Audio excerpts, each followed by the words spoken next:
RRB NTPC CBT 1 previous year question paper को हम लोग देखने वाले हैं। Hello friends, welcome to the success Kendra. Friends देखिए, आज इस सेशन में हम लोग RRB NTPC previous year question paper को डिस्कस करेंगे। जो लोग भी आरआरबी एनटीपीसी न्यू वैकेंसी 2024 की तैयारी कर रहे हैं फ्रेंड्स, उनके लिए आज का सेशन बड़ा इंपॉर्टेंट है। एक बार सभी लोग देख लीजिए कि आरआरबी एनटीपीसी सीबीटी 1 में प्रीवियस ईयर में किस तरह के क्वेश्चन पूछे गए हैं और उसी पैटर्न पर आप अपनी तैयारी को कंटिन्यू रखिए। फ्रेंड्स देखिए, इस बार आपके पास बड़ा ही सुनहरा मौका है। इस बार आप जी तोड़ मेहनत करिए और पूरा प्रयास करिए कि इस बार निश्चित रूप से आपका आरआरबी एनटीपीसी 2024 में सिलेक्शन हो जाए। फ्रेंड्स देखिए, RRB NTPC CBT 1 previous year question paper का जो हमने सीरीज चला रखा था, आज उसका 20वां वीडियो है।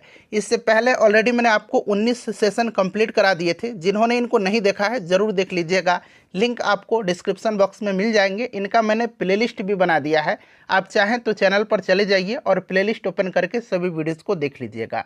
जो लोग पहली बार चैनल पर आए हुए हैं, पहली बार हमारे वीडियो को देख रहे हैं फ्रेंड्स, चैनल को सब्सक्राइब कर लीजिए और जो बगल में बेल आइकन है, घंटी का निशान है, उसको ज़रूर दबा लीजिएगा, ताकि जब भी आरआरबी एनटीपीसी न्यू वैकेंसी 2024 से रिलेटेड कोई भी इंपॉर्टेंट वीडियो अपलोड किया जाए तो उसका नोटिफिकेशन सबसे पहले आपके पास पहुंच जाए। तो चलिए फ्रेंड्स, बिना देरी किए हुए सेशन आज के स्टार्ट करते हैं। एक बार सभी लोग फटाफट सेशन को लाइक कर दीजिए फ्रेंड्स, और जब इसको कंप्लीट देख लीजिएगा, पूरा देख लीजिएगा, तो कम से कम एक ग्रुप में अवश्य ही इसको शेयर कर दीजिएगा। तो चलिए फ्रेंड्स, अब हम लोग सेशन आज का स्टार्ट करते हैं। तो फ्रेंड्स, जैसे मैंने आपको बताया है कि आज इस सेशन में हम लोग RRB NTPC CBT 1 previous year question paper 2021 को डिस्कस करेंगे। फ्रेंड्स यहाँ पर आप देख सकते हैं रेलवे रिक्रूटमेंट बोर्ड्स, और यहाँ पर देखिए एनटीपीसी भी लिखा गया है। लास्ट ईयर जो आरआरबी एनटीपीसी की वैकेंसी आई हुई थी, उसका ऑफिशियल नोटिफिकेशन नंबर भी यहाँ पर मेंशन किया गया है, CEN 01 2019। यहाँ पर भी आप देख सकते हैं एनटीपीसी लिखा गया है, और ये एग्ज़ाम लिया गया था 12/3/2021 को। यानी कि ये आरआरबी एनटीपीसी सीबीटी 1 का बिल्कुल ओरिजिनल क्वेश्चन पेपर है, बिल्कुल ऑफिशियल क्वेश्चन पेपर है। फ्रेंड्स, आज हमारा यह RRB NTPC CBT 1 previous year question paper का 20वां सेशन है। इससे पहले ऑलरेडी मैंने आपको 19 सेशन कंप्लीट करा दिए थे। जिन्होंने नहीं देखा है ज़रूर देख लीजिएगा, लिंक आपको डिस्क्रिप्शन बॉक्स में मिल जाएंगे। एक बार सभी लोग प्लीज़ सेशन को लाइक कर दीजिए फ्रेंड्स। यहाँ पर भी आप देख सकते हैं सेक्शन में एनटीपीसी लिखा गया है। चलिए आज के सेशन का पहला प्रश्न पढ़िए। सभी लोग प्रश्न पढ़ेंगे। पहला प्रश्न है कि निम्नलिखित में से कौन सा राष्ट्र यानी कि कौन सा देश बिमस्टेक संगठन का सदस्य नहीं है। देखिए, प्रश्न में नहीं पूछा गया है। जब भी आप एग्जाम में प्रश्न को पढ़िएगा, ध्यानपूर्वक पढ़िएगा, प्रश्न को 2 बार जरूर पढ़िएगा। चलिए बताइए फ्रेंड्स कि निम्नलिखित में से कौन सा राष्ट्र जो है, कौन सा देश जो है, ये बिमस्टेक ऑर्गेनाइजेशन का संगठन का मेंबर नहीं है। अगर आप आंसर जानते हैं तो आंसर कमेंट करते चलिए, इससे आपका रिवीजन होते चलेगा। और साथ ही साथ जो भी मैं आपको एक्स्ट्रा फैक्ट्स एक्सप्लेन करके बताऊंगा, उसको आप ध्यानपूर्वक सुनिएगा। इस तरह से एक प्रश्न के साथ साथ आपके 2 से 3 प्रश्न जो हैं कवर होते चलेंगे। चलिए बताइए कि निम्नलिखित में से कौन सा राष्ट्र बिमस्टेक संगठन का सदस्य नहीं है। अच्छा, बात यहाँ पर आई है बिमस्टेक की, ठीक है ना। थोड़ा सा इसके बारे में जान लीजिए। देखिए, बिमस्टेक का फुल फॉर्म क्या होता है, तो इसका फुल फॉर्म होगा फ्रेंड्स, ध्यान रखिएगा, bay of Bengal initiative for multi sectoral technical and economic cooperation. एक बार मैं और रिपीट कर देता हूँ, bay of Bengal initiative for multi sectoral technical and economic cooperation. अच्छा, इसकी एस्टेब्लिशमेंट कब हुई थी, इसका स्थापना कब हुआ था, तो याद रखिएगा 1997 में हुई थी। ठीक है फ्रेंड्स, इसका जो सेक्रेटरीट है, इसका जो सचिवालय है, वो कहाँ पर है, तो ढाका बांग्लादेश में है। ये सब याद रखिएगा। इसमें टोटल मेंबर कंट्रीज कितने हैं, कितने सदस्य देश हैं, तो 7 सदस्य देश हैं। अब ये 7 आपको याद कैसे रहेगा, मैं आपको एक छोटा सा तरीका बता देता हूँ। देखिए फ्रेंड्स, ये बिमस्टेक में कितने लेटर हैं, तो 1 2 3 4 5 6 और 7। तो इस तरह से आप रिलेट करके याद रखिएगा। हालांकि ये जो लेटर हैं उनके नाम पर इसके मेंबर कंट्रीज़ के नाम नहीं हैं। आपको सिर्फ नंबर ऑफ मेंबर कंट्रीज़ याद करने का मैंने तरीका बताया है, ठीक है ना। अच्छा, ये 7 सदस्य देश कौन से हैं, तो सबसे पहले अपना प्यारा भारत है, उंगली पर काउंट करिए। अपना प्यारा भारत, बांग्लादेश, भूटान, म्यांमार, नेपाल, श्रीलंका और थाईलैंड, ठीक है ना। तो देखिए, इसमें मालदीव जो है, मालदीव ये बिमस्टेक संगठन का सदस्य नहीं है, तो यहाँ पर मालदीव राइट आंसर हो जाएगा। ठीक है फ्रेंड्स, इसको आप याद रखिएगा। अच्छा, एक मैं करंट से रिलेटेड आपको इंपॉर्टेंट पॉइंट्स बता रहा हूँ, उसको आप ध्यान रखिए। देखिए फ्रेंड्स, अभी मैं आपको बता रहा हूँ कि भारत जो है, अभी भारत बिमस्टेक व्यापार शिखर सम्मेलन की मेज़बानी किया हुआ है, ठीक है ना, और ये पहली बार इसने मेज़बानी किया हुआ है, ठीक है। भारत ने पहले बिमस्टेक बिजनेस शिखर सम्मेलन की मेज़बानी किया है, ये अगस्त महीने में किया था, इसको आप ध्यान रखिएगा। अच्छा, बिमस्टेक शिखर सम्मेलन जो हुआ था, ठीक है ना, पहला शिखर सम्मेलन कब हुआ था अगर आपसे पूछा जाए तो पहला शिखर सम्मेलन हुआ था 2004 में। कहाँ पर हुआ था 2004 में? तो फ्रेंड्स ये थाईलैंड में हुआ था, थाईलैंड में हुआ था, ठीक है ना, थाईलैंड में हुआ था। दूसरा जो हुआ था वो आपका 2008 में हुआ था, इंडिया में हुआ था, इंडिया में नई दिल्ली में, ठीक है ना, इंडिया में हुआ था। क्लियर, याद रखिएगा। अच्छा, अभी जो है छठा इसका समिट होगा 2024 में, छठा समिट इसका होने वाला है 2024 में, ये थाईलैंड में होगा। क्लियर, तो ये सारे पॉइंट्स आप फ्रेंड्स ध्यान रखिएगा, कहीं से भी प्रश्न पूछे, एग्जाम में प्रश्न न छूटे, इस प्रकार से मेरा प्रयास है कि आपको बताते चलो। देखिए नेक्स्ट क्वेश्चन है कि बैम्बू डांस, इसको हम लोग बांस नृत्य भी बोलते हैं हिंदी में, ठीक है ना, बांस नृत्य। तो यहाँ पर ध्यान रखिएगा, बम्बू डांस के रूप में प्रख्यात चेरो, यहाँ पर देखिए अंग्रेजी में भी लिखा गया और कहीं कहीं आपको इस तरह से चेराव भी लिखा मिलेगा, चेराव नृत्य, ठीक है ना, चेराव नृत्य। तो याद रखिएगा, बैम्बू डांस के रूप में प्रख्यात चेरो नृत्य जो है किस राज्य का पारंपरिक सांस्कृतिक नृत्य है? बताइए। यहाँ पर अंग्रेजी में भी लिखा गया CHERAW, चेरो या चेराव नृत्य जो है किस राज्य का पारंपरिक सांस्कृतिक नृत्य है? अब देखिए ये जो आपका यहाँ पर आप देख सकते हैं, ये जो चेरो नृत्य है या चेराव नृत्य है, इसे बैम्बू डांस के रूप में, बांस नृत्य के रूप में जाना जाता है, और ये कहाँ का पारंपरिक सांस्कृतिक नृत्य है? तो फ्रेंड्स याद रखिएगा, ये मिजोरम का है। क्लियर। अच्छा, मिजोरम की हम बात करते हैं तो मिजोरम ध्यान रखिएगा, इंपॉर्टेंट है। क्लियर ना, बड़ा इंपॉर्टेंट है, ठीक है। अच्छा, यहाँ पर आप देखेंगे फ्रेंड्स, अगर आपसे पूछा जाए कि नागालैंड का लोक नृत्य क्या है, ये प्रश्न बनता है नागालैंड का, यहाँ पर मैं लिख देता हूँ शॉर्ट में NL। नागालैंड का अगर आपसे पूछा जाए कि लोक नृत्य का नाम क्या है, तो एक बार एग्जाम में पूछा गया था, ठीक है ना, इसका नाम है फ्रेंड्स लेसल पत्तू। यहाँ मैं अंग्रेजी में लिख देता हूँ LESALAPTU, हिंदी में इसको इस तरह से लिखा जाता है लेसल पत्तू, लेसल पत्तू। लेसल पत्तू पूछेगा कि कहाँ का लोक नृत्य है, तो याद रखिएगा ये नागालैंड का है, ठीक है। अच्छा, एक है आपका बारडो छम नृत्य, एक आपका है बारडो, जगह नहीं है यहाँ पर मैं लिख देता हूँ बारडो छम नृत्य। बारडो छम नृत्य कहाँ का है? बारडो छम नृत्य, तो याद रखिएगा बारडो छम नृत्य अरुणाचल प्रदेश का है, ठीक है। अच्छा, मणिपुर में एक महोत्सव मनाया जाता है, मणिपुर में संगई महोत्सव, आपको याद होगा। और हॉर्नबिल महोत्सव कहाँ पर मनाया जाता है? हॉर्नबिल फेस्टिवल, तो ये नागालैंड में मनाया जाता है। नागालैंड का लोक नृत्य लेसल पत्तू, यहाँ पर मैंने लिख दिया है, ठीक है ना। अच्छा, बारडो छम नृत्य अरुणाचल प्रदेश का है, ठीक है। तो ये सारे पॉइंट्स आप ध्यान रखिएगा। ये चेराव नृत्य जो है ये मिजोरम का है। क्लियर फ्रेंड्स, चलिए देखिए अगला प्रश्न है कि पंडित बिरजू महाराज किस भारतीय नृत्य शैली के महान नर्तक हैं? बड़ा इंपॉर्टेंट क्वेश्चन है और यह इस तरह के प्रश्न जो है आरआरबी एनटीपीसी में पूछा जाता है। तो देखिए पंडित बिरजू महाराज जो हैं ये किस भारतीय नृत्य शैली के महान नर्तक हैं? तो फ्रेंड्स ये आपके कथक के हैं। कथक उत्तर भारत का नृत्य शैली है, याद रखिएगा, ठीक है। अच्छा, कुछ और मैं आपके नर्तकों का नाम बता रहा हूँ कि वे किस शैली के हैं, याद रखिएगा, ठीक है ना। जैसे कि सोनल मानसिंह, अगर आपसे पूछा जाए कि सोनल मानसिंह, यहाँ मैं लिखते चलता हूँ, ठीक है ना, सोनल मानसिंह, ठीक है ना, ये किस भारतीय नृत्य शैली के महान नर्तकी हैं सोनल मानसिंह? तो याद रखिएगा ओडिसी की। किसकी? ओडिसी की। क्लियर, ओडिसी की। अच्छा, अगर आपसे पूछा जाए कि मल्लिका साराभाई, मल्लिका साराभाई जो है ये किस नृत्य शैली के महान नर्तकी हैं? तो मल्लिका साराभाई हैं कुचिपुड़ी और भारतनाट्यम के, ठीक है। रुक्मणी देवी अरुंडेल भारतनाट्यम, यामिनी कृष्णमूर्ति कुचिपुड़ी और भारतनाट्यम दोनों। शोभना नारायण, शोभना नारायण ये याद रखिएगा, शोभना नारायण, इनका भी संबंध शोभना नारायण का कथक से है, नारायण, ठीक है ना। शोभना नारायण का भी संबंध किससे है? कथक से है। तो आप दो नाम एटलीस्ट याद रखिए, पंडित बिरजू महाराज और शोभना नारायण, इनका संबंध कथक से है। सोनल मानसिंह मैंने बताया ओडिसी से इनका संबंध है। मल्लिका साराभाई कुचिपुड़ी और भारतनाट्यम, रुक्मणी देवी अरुंडेल भारतनाट्यम, यामिनी कृष्णमूर्ति कुचिपुड़ी और भारतनाट्यम, ठीक है। चलिए, अच्छा कुछ वाद्य यंत्र के वादक भी हैं जो पूछे जाते हैं, जैसे कि उस्ताद बिस्मिल्लाह खान क्या बजाते हैं? तो ये प्रसिद्ध शहनाई वादक हैं, शहनाई बजाते हैं, ठीक है ना। पंडित हरिप्रसाद चौरसिया तो ये बांसुरी वादक हैं, और पन्नालाल घोष भी बांसुरी वादक हैं, ठीक है, याद रखिएगा। अच्छा, प्रसिद्ध सितार वादक पंडित रविशंकर और तबला वादक जाकिर हुसैन, याद रहेगा ना इतना आपको। चलिए नेक्स्ट क्वेश्चन हमारा है कि काकोरी कांड की घटना किस वर्ष में हुई थी। काकोरी कांड की घटना, अब इसको काकोरी ट्रेन एक्शन के नाम से भी जाना जाता है। दरअसल ये घटना है 9 अगस्त 1925 की। कब की है? 9 अगस्त 1925 की ये घटना है। ठीक है फ्रेंड्स, 9 अगस्त 1925 को काकोरी नामक स्टेशन पर सरकारी खजाना को लूटा गया था। और ये खजाना लूटने का विचार जो है रामप्रसाद बिस्मिल का था।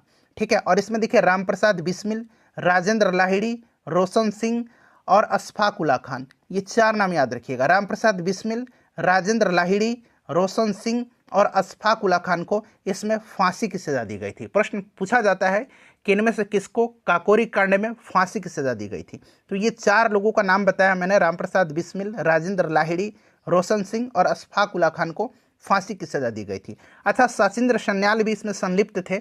शचीन्द्र सन्याल को आजीवन कारावास की सजा हुई थी। और एक मनमथ नाथ को जो है 14 वर्ष की कैद की सजा हुई थी। तो याद रखिएगा 4 लोगों को 4 लोगों को फांसी की सजा हुआ था।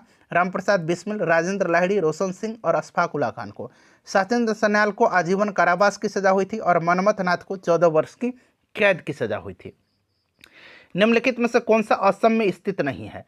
असम में इसमें से कौन सा स्थित नहीं है बताइए फ्रेंड्स, बड़ा ही इंपॉर्टेंट है। देखिए असम में काजीरंगा राष्ट्रीय उद्यान है, नामेरी राष्ट्रीय उद्यान है, मानस राष्ट्रीय उद्यान है, ये आपके असम में स्थित है।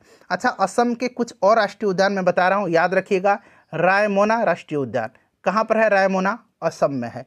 ठीक है, देहिंग पटकाई राष्ट्रीय उद्यान, देहिंग पटकाई राष्ट्रीय उद्यान, ये कहाँ पर है फ्रेंड्स? यह असम में है। ठीक है, तो इतना आप याद रखिए, काजीरंगा, नामेरी, मानस, रायमोना और देहिंग पटकाई ये असम में है। ठीक है, यहाँ पर देख सकते हैं ये डंपा टाइगर रिजर्व जो है, डंपा, ये आपका मिजोरम में है, ये असम में स्थित नहीं है। जो कि प्रश्न में पूछा गया है कि कौन सा असम में स्थित नहीं है, तो ये डंपा जो कि मिजोरम में स्थित है। क्लियर? चलिए उसके बाद नेक्स्ट क्वेश्चन कर लेंगे। अगला प्रश्न है कि भारत में कितने जैव विविधता हॉट स्पॉट मौजूद हैं? बड़ा ही इंपॉर्टेंट क्वेश्चन है। बताइए फ्रेंड्स, इसका राइट आंसर क्या होगा कि भारत में कितने जैव विविधता हॉट स्पॉट मौजूद हैं? बताइए। तो भारत में जो है टोटल 4 जैव विविधता हॉट स्पॉट हैं। कौन कौन से हैं? तो यहाँ पर मैं लिख देता हूँ, पश्चिमी घाट, ठीक है ना, पश्चिमी घाट, उसके बाद आपका हिमालय, ठीक है ना, उसके बाद इंडो बर्मा क्षेत्र, इंडो बर्मा क्षेत्र 3 हो गए। उसके बाद सुंदरलैंड क्षेत्र, सुंदरलैंड क्षेत्र, ठीक है ना, सुंदरलैंड क्षेत्र। तो 1 2 3 और ये 4, ठीक है। तो ये 4 जैव विविधता हॉट स्पॉट मौजूद हैं, याद रखिएगा। अच्छा फ्रेंड्स, जैव विविधता हॉट स्पॉट, ये शब्द जो है जैव विविधता हॉट स्पॉट शब्द, ये शब्द किसने गढ़ा था? तो ये गढ़ा था किसने? नॉर्मन मायर्स ने गढ़ा था। यहाँ मैं लिखता हूँ किसने गढ़ा था, तो नॉर्मन, यहाँ मैं लिखता हूँ किसने गढ़ा था, तो नॉर्मन मायर्स ने गढ़ा था, नॉर्मन मायर्स ने गढ़ा था। याद रखिएगा, अगर पूछा जाए कि जैव विविधता हॉटस्पॉट शब्द किसने गढ़ा था, तो नॉर्मन मायर्स ने गढ़ा था। भारत में कितने जैव विविधता हॉटस्पॉट क्षेत्र हैं? तो 4 हैं, ठीक है, याद रखिएगा। अच्छा, अंतर्राष्ट्रीय जैव विविधता दिवस कब मनाया जाता है? प्रत्येक वर्ष, ये भी याद रखिएगा। तो फ्रेंड्स, ये प्रत्येक वर्ष 22 मई के दिन मनाया जाता है, ठीक है। चलिए उसके बाद नेक्स्ट क्वेश्चन है कि मधुबनी चित्रकला शैली की उत्पत्ति किस राज्य से हुई है? मधुबनी चित्रकला शैली की उत्पत्ति, ठीक है, बताइए। तब तक मैं कुछ लिख रहा हूं और भी कला जो कि राज्यों से संबंधित है, बताइए बताइए फ्रेंड्स, राइट आंसर इसका क्या होगा?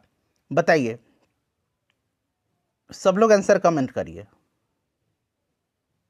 हाँ, अब यहाँ पर देखिए, मधुबनी चित्रकला शैली यानी कि मधुबनी पेंटिंग बोलते हैं, ये आपका बिहार से रिलेटेड है। पटना कलम शैली, ठीक है ना, पटना कलम शैली, पटना कलम शैली चित्रकला है एक, पटना कलम शैली, तो ये पटना नाम ही आ रहा है, ये भी बिहार से ही रिलेटेड है, ठीक है। अच्छा, एक कालीघाट पाट कला शैली है, कालीघाट पाट कला शैली, ये कहाँ से संबंधित है? तो ये वेस्ट बंगाल से, पश्चिम बंगाल से संबंधित है। एक पट्टचित्र कला है, पट्टचित्र कला संबंधित किससे है? पट्टचित्रा, पट्टचित्रा कला, तो फ्रेंड्स ये आपका उड़ीसा से संबंधित है, ये भी आप ध्यान रखिएगा, ये पट्टचित्रा पूछा जा चुका है, ठीक है ना। कालीघाट पाटकला शैली याद रखिएगा, ये पश्चिम बंगाल से है। मधुबनी पेंटिंग ये आपका बिहार से है, और पटना कलम भी बिहार से रिलेटेड है। ठीक है, चलिए आगे बढ़ेंगे कि 1857 का सिपाही विद्रोह किस तिथि को शुरू हुआ था।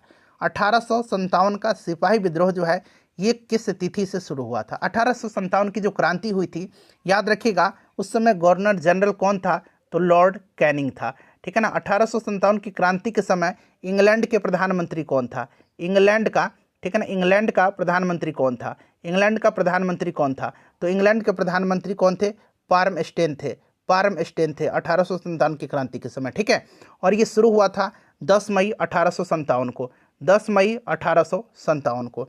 याद रखिएगा फ्रेंड्स, कहाँ से, तो मेरठ से। ठीक है, अच्छा इसका जो प्रतीक चिन्ह है वो क्या है, तो इसका प्रतीक क्या है, तो फ्रेंड्स कमल और रोटी है। क्या है, कमल। ठीक है ना, कमल और रोटी इसका प्रतीक है। ठीक है ना, ये भी आप ध्यान रखिए। चलिए, भारत के कितने राज्यों की सीमाएं बांग्लादेश से जुड़ी हुई हैं, भारत के कितने राज्यों की सीमाएं बांग्लादेश से जुड़ी हुई हैं, बताइए राइट आंसर क्या होगा। बांग्लादेश से कितने राज्य की सीमाएं जुड़ी हुई हैं, तो देखिए 5 भारतीय राज्य हैं। कितने, 5 भारतीय राज्य हैं जो कि बांग्लादेश के साथ सीमा साझा करते हैं। ये कौन कौन से हैं, तो एक वेस्ट बंगाल हो गया, दूसरा आपका मिजोरम हो गया। ठीक है ना, यहाँ मैं मिजोरम लिख देता हूँ।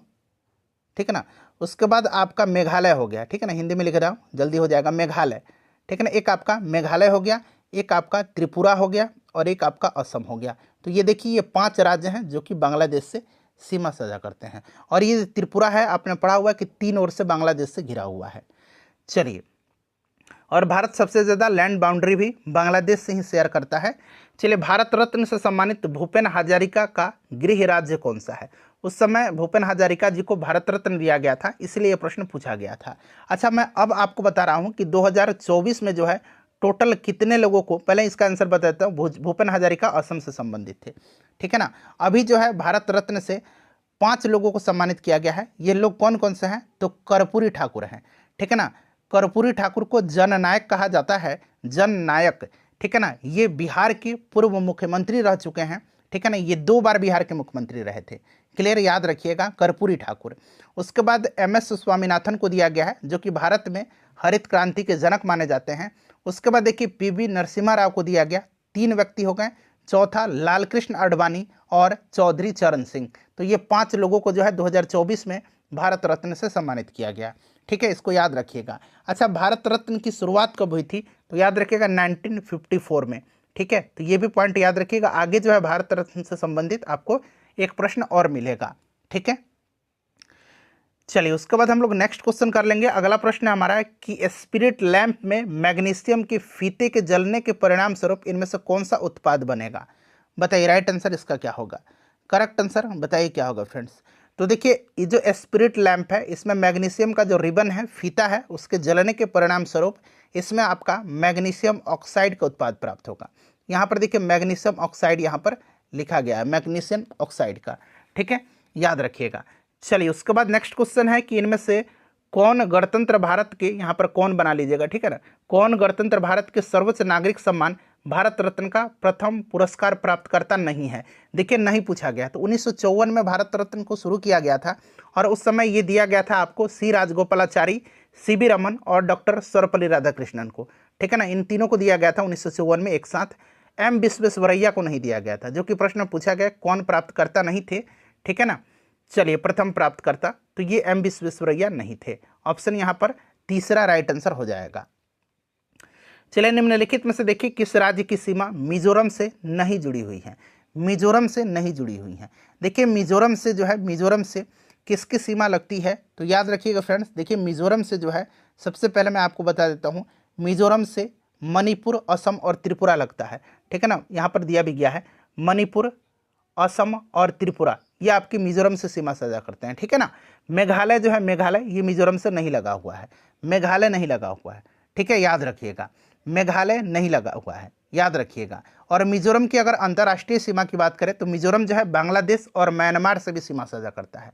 मिजोरम जो है ये बांग्लादेश से भी और म्यांमार से भी सीमा साझा करता है। ठीक है ना, म्यांमार से भी ये सीमा साझा करता है, याद रखिएगा। चलिए उसके बाद अगला प्रश्न हमारा कि भारतीय रुपये के प्रतीक चिन्ह, जो भारतीय रुपये का प्रतीक चिन्ह है, ये प्रतीक चिन्ह कौन सा है, तो इस तरह से आपको लिखा मिलेगा, ये आपका प्रतीक चिन्ह है, ठीक है ना। भारतीय रुपये का ये प्रतीक चिन्ह जो है, इसकी संकल्पना और डिजाइन किसके द्वारा तैयार किया गया था? तो फ्रेंड्स ये तैयार किया गया था किसके द्वारा?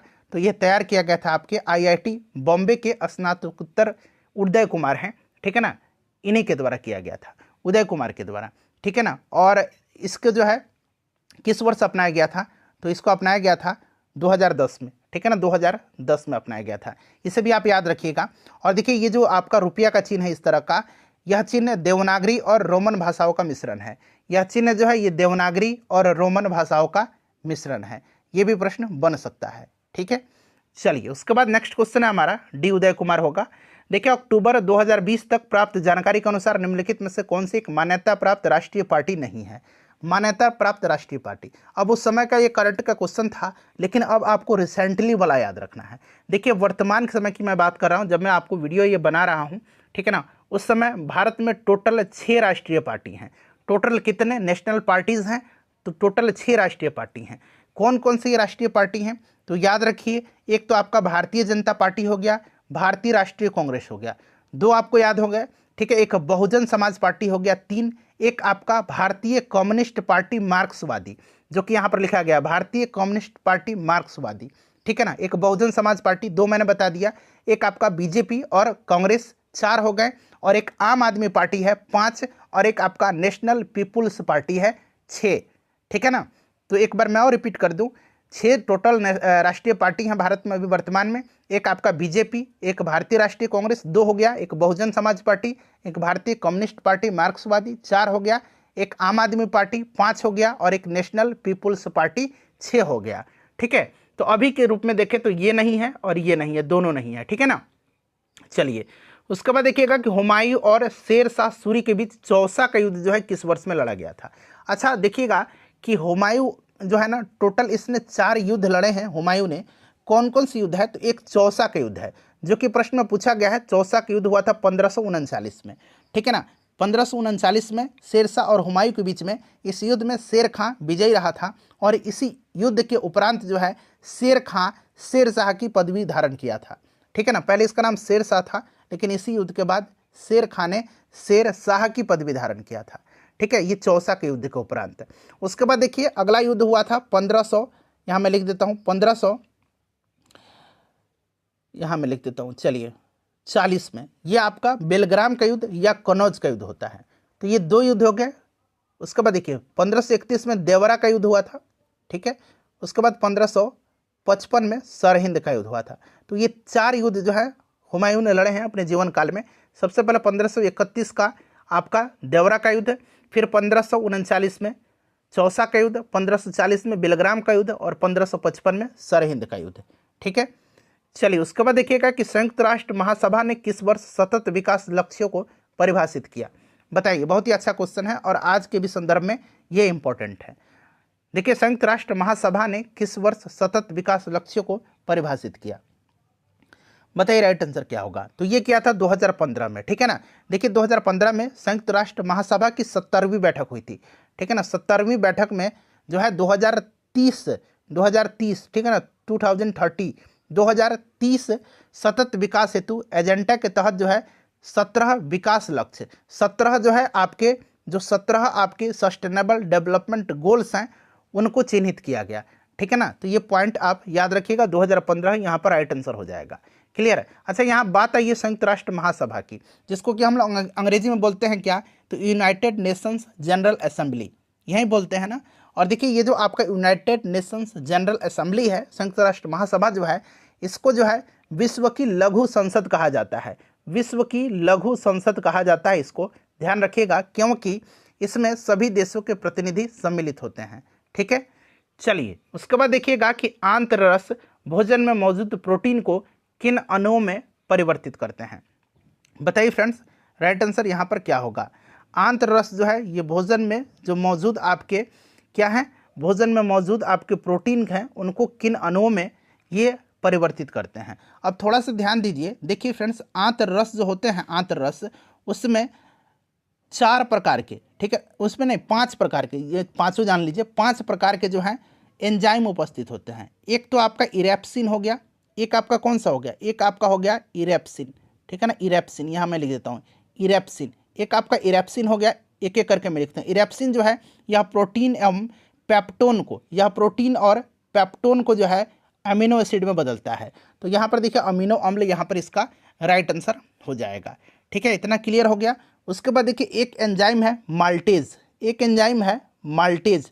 माल्टेज क्या करता है, तो माल्टेज यह माल्टोज को ग्लूकोज शर्करा में परिवर्तित करता है। और एक आपका है सुक्रेज, एक आपका है सुक्रेज। ठीक है ना, सुक्रेज क्या करता है, तो सुक्रेज करता है, सुक्रेज को ग्लूकोज और फ्रुक्टोज में परिवर्तित करता है।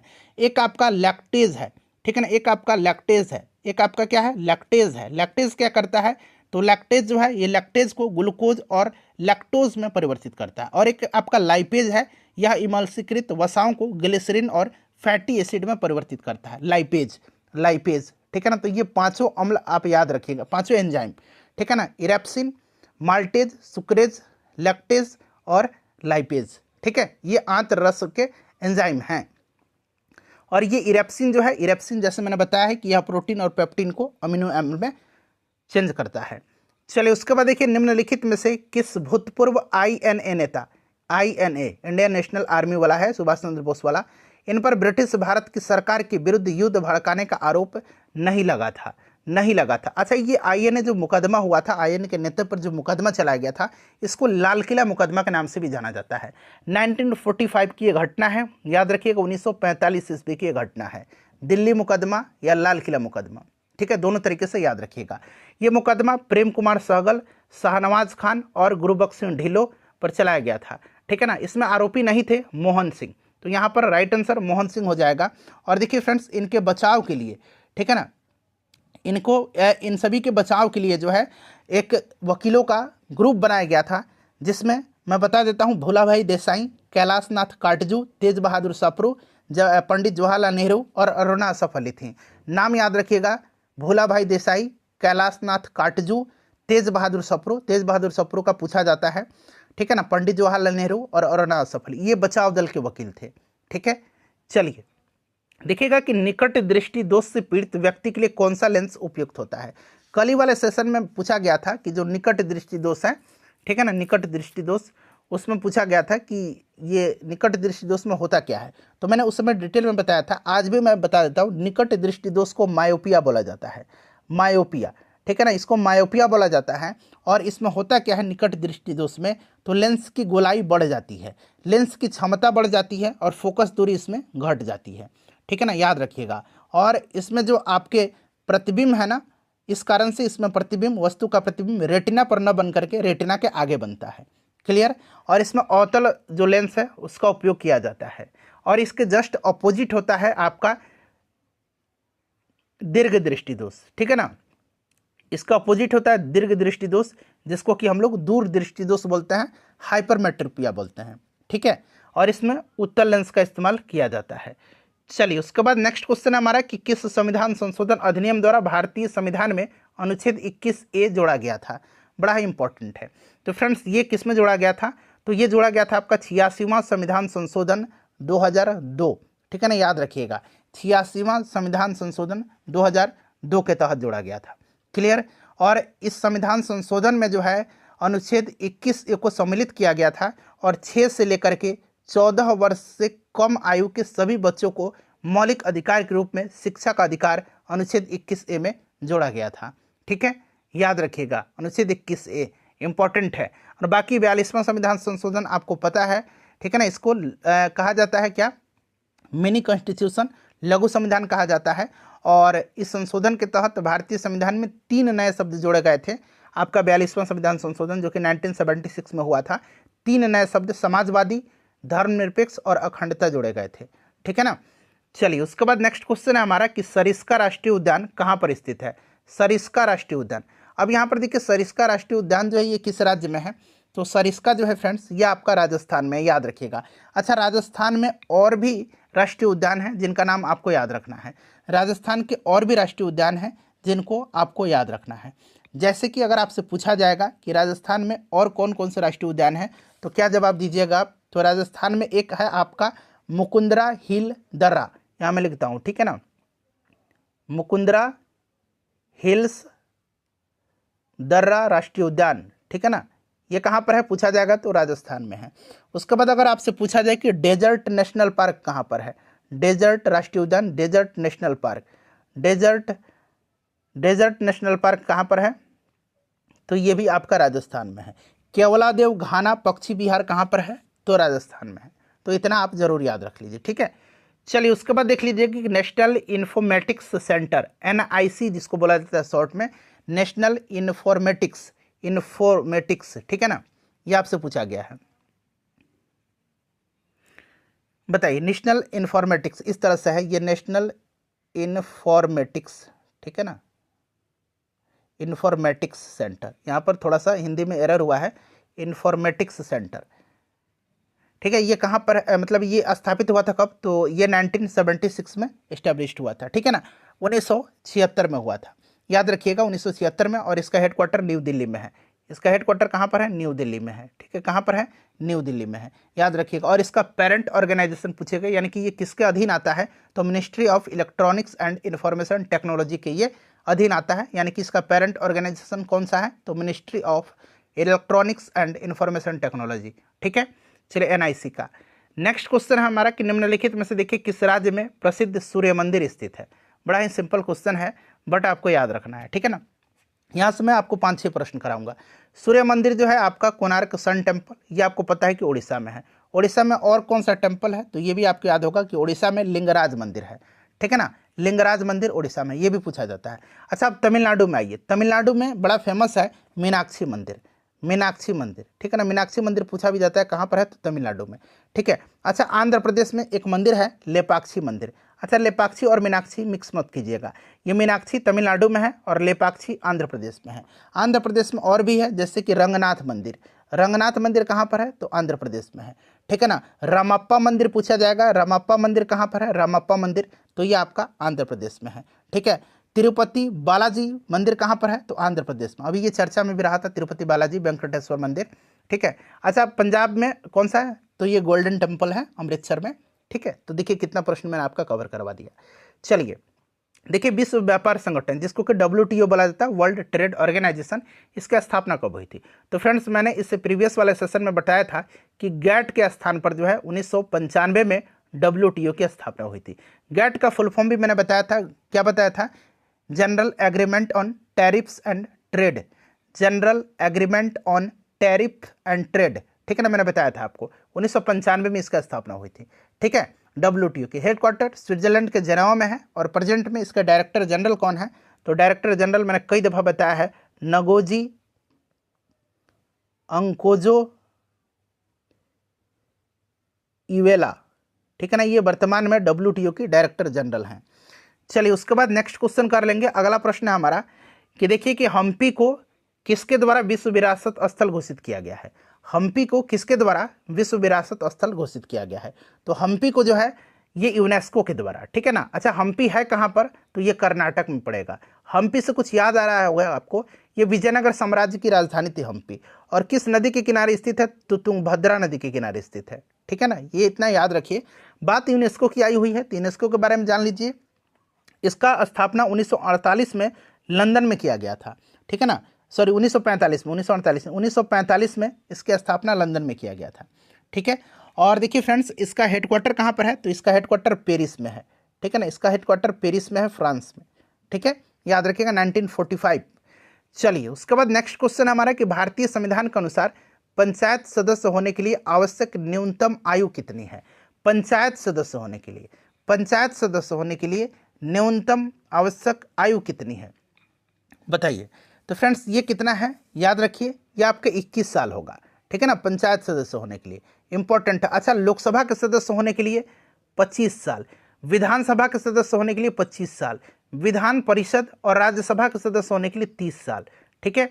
चलिए उसके बाद नेक्स्ट क्वेश्चन है कि MRTP अधिनियम 1969 में निम्नलिखित में से MRTP का कौन सा पूर्ण रूप सही है। MRTP इसको हिंदी में अंग्रेजी में फुल फॉर्म पूछा गया है, तो इसका फुल फॉर्म क्या होता है, इसका फुल फॉर्म होगा मोनोपोलीज एंड रिस्ट्रिक्टिव ट्रेड, यहाँ पर देखिए लिया गया है, मोनोपोलीज एंड रिस्ट्रिक्टिव, देखिए कहाँ पर लिखा है, monopolies and restrictive trade and practices act, ठीक है ना, ये इसका फुल फॉर्म होगा।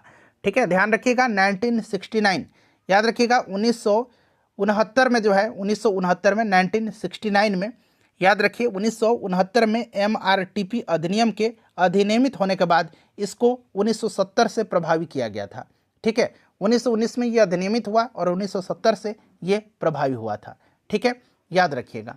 चलिए उसके बाद नेक्स्ट क्वेश्चन है हमारा, अगला प्रश्न है कि खाली स्थान दिया गया है, स्थित चैलेंजर द्वीप को पृथ्वी पर ज्ञात सबसे गहरा बिंदु माना जाता है।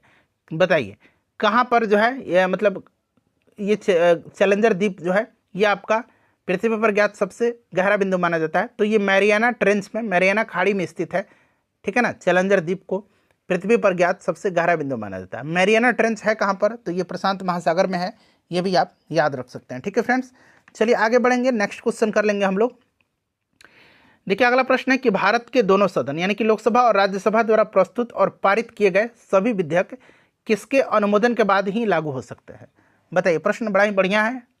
भारत में दोनों सदनों लोकसभा और राज्यसभा द्वारा प्रस्तुत और पारित किए गए सभी विधेयक खाली स्थान देकर के पूछा गया है कि अनुमोदन के बाद ही लागू होते हैं।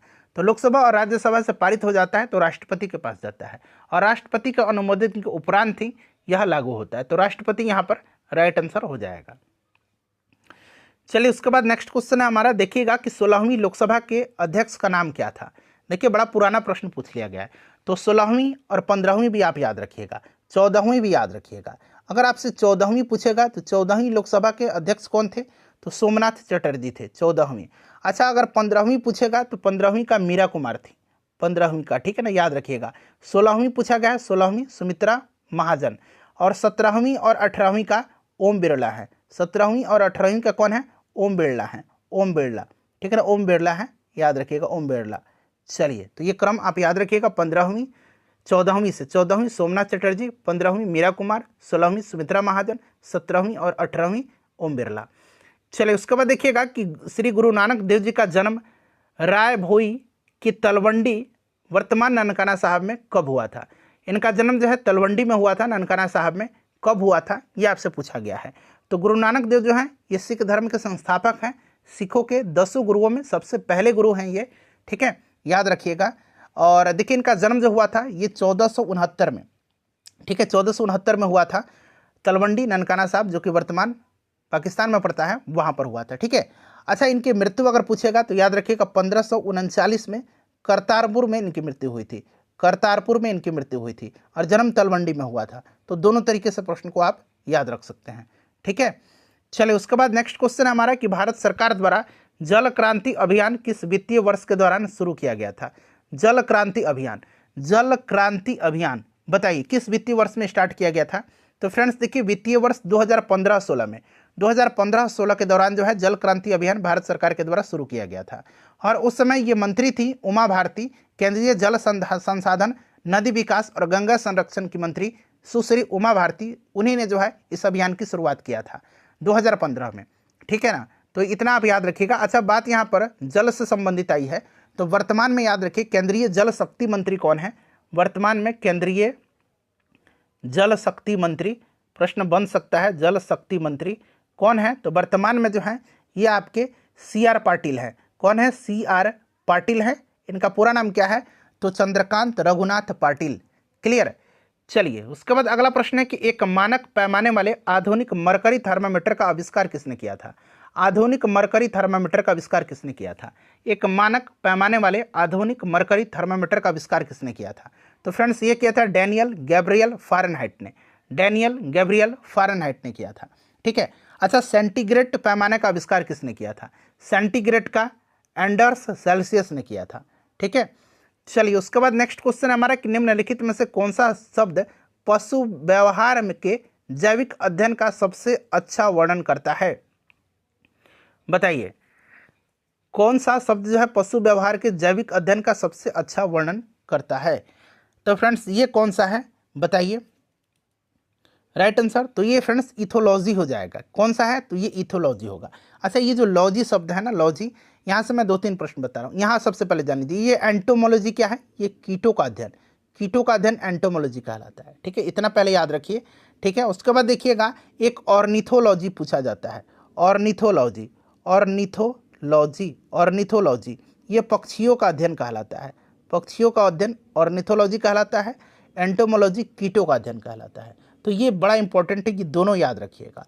ठीक है, चलिए उसके बाद हम लोग नेक्स्ट क्वेश्चन कर लेंगे कि कंप्यूटर और इंटरनेट के क्षेत्र में W3C का पूर्ण रूप क्या है। बड़ा इंपॉर्टेंट है और कंप्यूटर से संबंधित फुल फॉर्म RRB NTPC में पूछे जाते हैं। चलिए W3C का तो यानी कि W3 यानी कि 3 बार W है, ठीक है ना, और एक C है, इसका मतलब यही है ना। तो 3 बार W किस में आएगा, तो वर्ल्ड वाइड वेब कंसोर्टियम। यहाँ पर देखिए world wide web consortium, option A right answer हो जाएगा। क्लियर, अब समझ में आ गया ना। W3 मतलब 3 बार W और C। क्लियर, चलिए friends, world wide web consortium. चलिए अगला प्रश्न है हमारा कि भारत में राष्ट्रीय जलमार्ग 1 जो नेशनल वाटरवेज जो है NW जिसको बोला जाता है, ये 1 जो है इलाहाबाद और हल्दिया के बीच में है। ठीक है ना, इलाहाबाद और ये हल्दिया के बीच में है। ठीक है, याद रखिएगा। और फ्रेंड्स पूछा गया है कि इसकी लंबाई कितनी है, तो इसकी लंबाई 1620 किलोमीटर है। ठीक है, याद रखिएगा। ये उत्तर प्रदेश, बिहार, झारखंड और पश्चिम बंगाल में जो है ये पड़ता है, मतलब ये चारों के साथ शेयर होता है। ठीक है, अच्छा NW2 है। NW2 जो है ये आपके ब्रह्मपुत्र नदी पर है, धुबरी और सादिया में, असम में पड़ता है। 891 किलोमीटर इसकी लंबाई है। चलिए, निम्नलिखित में से कौन सा भारत का सबसे पुराना नाभिकीय अनुसंधान रिएक्टर है। भारत का सबसे पुराना नाभिकीय अनुसंधान रिएक्टर कौन सा है, चलिए बताइए राइट आंसर क्या होगा। राइट आंसर इसका क्या होगा, सब लोग फटाफट आंसर कमेंट करिए। सबसे पुराना नाभिकीय जो आपका अनुसंधान रिएक्टर है, तो फ्रेंड्स ये आपका कौन सा है, तो ये आपका अप्सरा है। अप्सरा है, ठीक है, याद रखिएगा। अप्सरा भारत की पहली नाभिकीय रिएक्टर है और इसका उद्घाटन जो है 1957 में, 20 जनवरी 1957 1957 याद रखिएगा, प्रधानमंत्री जवाहरलाल नेहरू ने किया था। और यह मुंबई के भाभा परमाणु अनुसंधान केंद्र के ट्रॉम्बे परिसर में बनाया गया था। ठीक है, तो इतना आप जरूर याद रख लीजिएगा। ठीक है फ्रेंड्स, चलिए अब हम लोग आगे बढ़ेंगे, अगला प्रश्न कर लेंगे। हमारा नेक्स्ट क्वेश्चन है, देखिए कि भारतीय निर्वाचन आयोग के अनुसार राजनीतिक दल चुनाव पूर्व किस अवधि में अपना घोषणा पत्र जारी नहीं कर सकते हैं।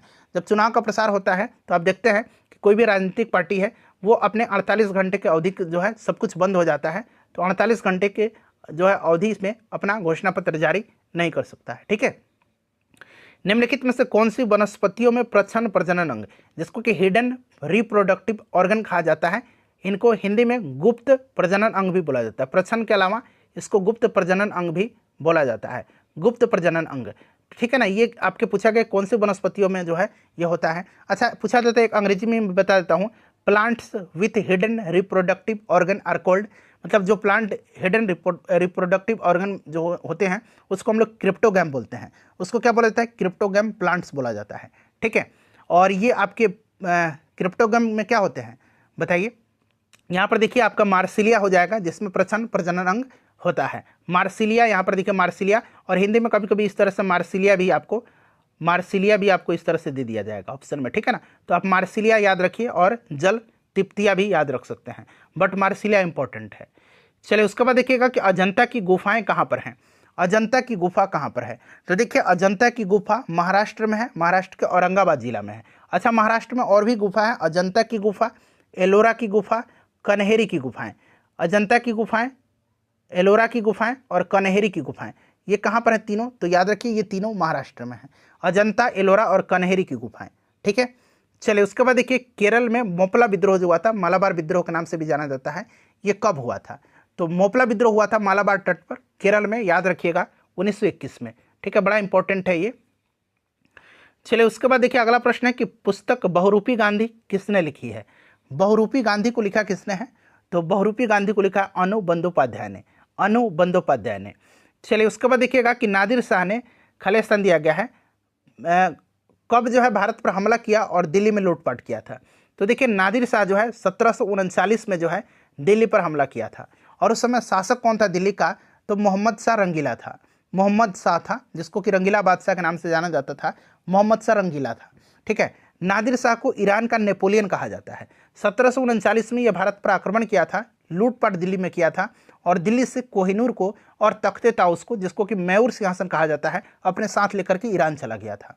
ठीक है, और प्रश्न बनता है कि तख्ते ताउस पर मैसूर सिंहासन पर बैठने वाला अंतिम मुगल बादशाह कौन है, तो वही मोहम्मद शाह रंगीला है। और बनवाया था इसको शाहजहां ने, और तख्ते ताउस पर मैसूर सिंहासन पर पहला बादशाह जो बैठा था वो शाहजहां था। ठीक है, चलिए देखिएगा कि शर्करा को अल्कोहल में परिवर्तित करने की प्रक्रिया निम्नलिखित में से क्या कहलाती है।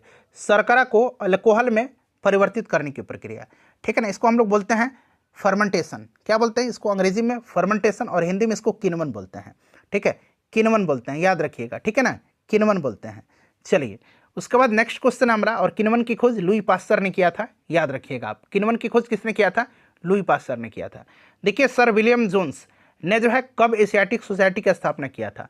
सर विलियम जोन्स ने एशियाटिक सोसाइटी की स्थापना कब किया था बताइए? तो 1784 में इन्होंने जो है एशियाटिक सोसाइटी की स्थापना किया था। चलिए एशियाटिक सोसाइटी ऑफ बंगाल की स्थापना किया था। बुकर पुरस्कार जीतने वाली पहली भारतीय महिला का नाम बताइए। बुकर पुरस्कार पूछा गया है। और एक आपका है अंतर्राष्ट्रीय बुकर पुरस्कार, यहां से भी प्रश्न बनेगा, मैं आपको बता देता हूं। अंतर्राष्ट्रीय बुकर पुरस्कार, ठीक है ना, तो देखिए बुकर पुरस्कार जीतने वाली पहले भारतीय मूल के व्यक्ति वीएस नायपॉल हैं, कल ही मैंने आपको बताया था। बट बुकर पुरस्कार जीतने वाली पहली भारतीय महिला जो है ये आपकी अरुंधति रॉय हैं। 1997 में इन्होंने जीता था। और इनकी पुस्तक है, कौन पुस्तक के लिए? तो याद रखिएगा the God of small thing के लिए, the God of small things, ठीक है ना, the God of small things, ठीक है, यहाँ मैं लिख देता हूँ the God of small things के लिए। ठीक है, याद रख लीजिए इसको। अच्छा, अंतर्राष्ट्रीय बुकर, ये तो आपका बुकर था। अंतर्राष्ट्रीय बुकर जीतने वाले पहले अगर हम बात करते हैं तो पहली भारतीय लेखिका बनी है गीतांजलि श्री, आपने पढ़ा होगा। ठीक है ना, टॉम्ब ऑफ सैंड के लिए उनको यह अवार्ड दिया गया था। क्लियर? गीतांजलि श्री का नाम याद रखिए। निम्नलिखित में से क्या नाभिकीय ऊर्जा उत्पादन का प्रमुख खतरा है? नाभिकीय जो ऊर्जा है उसके उत्पादन का प्रमुख खतरा क्या है? तो इसमें अगर हम बात करते हैं प्रमुख खतरा का, तो आपका उसका भंडारण और प्रकीर्णन, ये एक बड़ा समस्या है, बहुत बड़ा एक डेंजरस कार्य है ये। ठीक है ना, उसका भंडारण और प्रकीर्णन। ठीक है, तो याद रखिएगा नाभिकीय ऊर्जा। चलिए उसके बाद अगला प्रश्न है कि निम्नलिखित में से, देखिए निम्नलिखित में से कौन सा पड़ोसी देश पाक जलडमरू मध्य, जिसको कि हम लोग पाक स्टेट बोलते हैं, और गल्फ ऑफ मन्नार यानी कि मन्नार की खाड़ी द्वारा निर्मित समुद्र के एक संकीर्ण चैनल के द्वारा भारत से अलग होता है? सिंपल सा क्वेश्चन है। प्रश्न है कि पाक जलडमरू और मन्नार की खाड़ी द्वारा निर्मित समुद्र के एक संकीर्ण चैनल के द्वारा भारत से कौन सा देश अलग होता है? तो सिंपल सा क्वेश्चन है, भारत से कौन सा देश अलग होगा? तो फ्रेंड्स ये श्रीलंका अलग होता है पाक स्टेट से। ठीक है, चलिए उसके बाद देखिए सार्वजनिक क्षेत्र में पीएसई का कुछ हिस्सा बेच करके सार्वजनिक क्षेत्र के उद्यमों के निजीकरण की प्रक्रिया को किस नाम से जाना जाता है बताइए? सार्वजनिक क्षेत्र का जो पीएसई है उसका कुछ हिस्सा बेच करके सार्वजनिक क्षेत्र के उद्यमों को निजीकरण की प्रक्रिया को किस नाम से जाना जाता है? तो फ्रेंड्स उसको डिसइन्वेस्टमेंट के नाम से जाना जाता है, उसको विनिवेश के नाम से जाना जाता है, डिसइन्वेस्टमेंट के नाम से इसको जाना जाता है। तो फ्रेंड्स ये सेशन हमारा आज यहीं कंप्लीट होता है। सेशन को प्लीज़ लाइक कर दीजिए। और पीडीएफ आपको टेलीग्राम पर मिल रहा है, ये भी पीडीएफ 1-2 दिन में, कल ही हो सकता है मैं दे दूँ आपको। ठीक है ना, वहाँ पर मैंने 2 पीडीएफ दिए हुए हैं। हमारा टेलीग्राम चैनल सक्सेस केंद्रा क्विज है, चैनल से जुड़िए।